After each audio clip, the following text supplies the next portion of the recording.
How to learn anything faster. तो आज के इस वीडियो में हम लोग यही जानेंगे कि किसी भी चीज़ को कैसे सीखें। कुछ पॉइंट्स हैं मेरे पास जो आपको ध्यान रखना है। सबसे पहला है keep in mind before learning anything that you are going to teach someone else. First point, इसका मतलब ये क्या है कि आपको इस तरीके से कुछ सीखना है या याद करना है कि आपको दूसरे को सिखाना है। ठीक है, मतलब आपके माइंड में ये चीज़ चलना चाहिए कि आपको दूसरे को सिखाना है। उसी की मतलब दूसरे को सिखाना कोई इजी काम नहीं होता है। तो ये चीज़ को माइंड में रखते हुए आपको सीखना है। तो 70% चांस बढ़ जाता है कि आप जल्दी सीख जाएंगे उस काम को। Second point is learn in short burst of time. What does it mean? Means you should learn anything by dividing in chunks।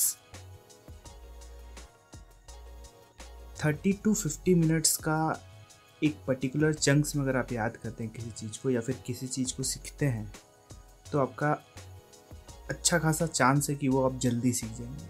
Mean क्या है कि 30 मिनट से ज़्यादा देना है और 15 मिनट से कम किसी भी चीज़ को सीखने के लिए।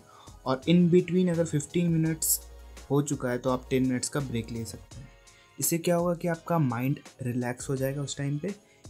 ओवर लर्निंग या फिर ओवर दिमाग में प्रेशर नहीं पड़ेगा किसी भी चीज़ को सीखने पे और आप जल्दी सीख जाएंगे। Third is take notes by hand.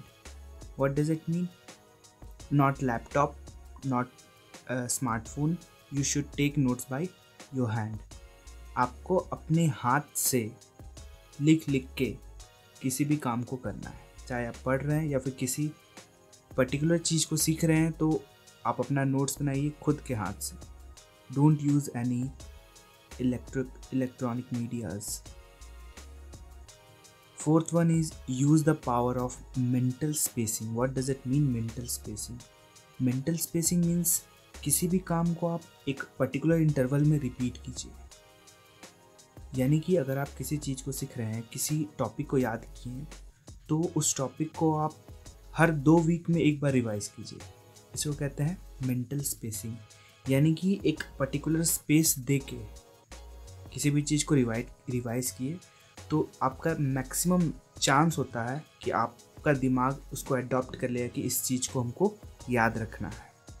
अगर बार बार उसको रिपीटेटिव वही चीज़ मिलता है तो। आगे बढ़ते हैं नेक्स्ट में। नेक्स्ट है टेक ए स्टडी नैप।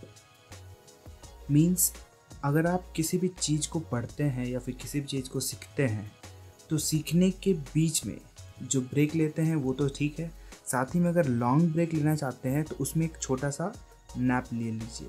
उससे क्या होगा कि आपका अच्छा खासा रिटेंशन बढ़ जाएगा उस पर्टिकुलर चीज़ को जिसने आप सीखा है।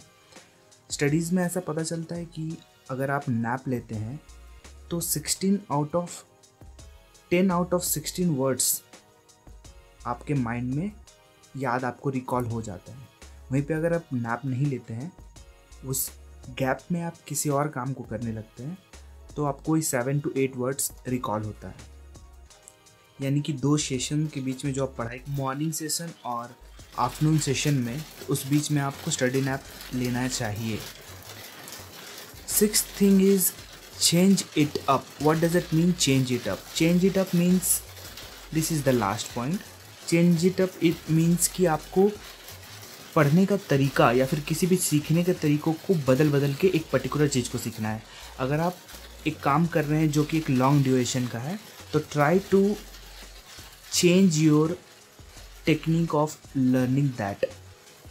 मीन्स आपको 2-3 तरीके से उस चीज़ को सीखना है ताकि आप अच्छे तरीके से हर एंगल से, हर एरिया से उस चीज़ को अच्छे से सीख पाएँ और आप जल्दी भी सीखेंगे और आप बोर भी नहीं होंगे। तो ये थे कुछ पॉइंट्स जो आपको ध्यान में रखने हैं और फॉलो करने हैं ताकि आप किसी भी चीज़ को जल्दी सीख पाएँ। Thanks for watching. See you in the next video. Bye bye.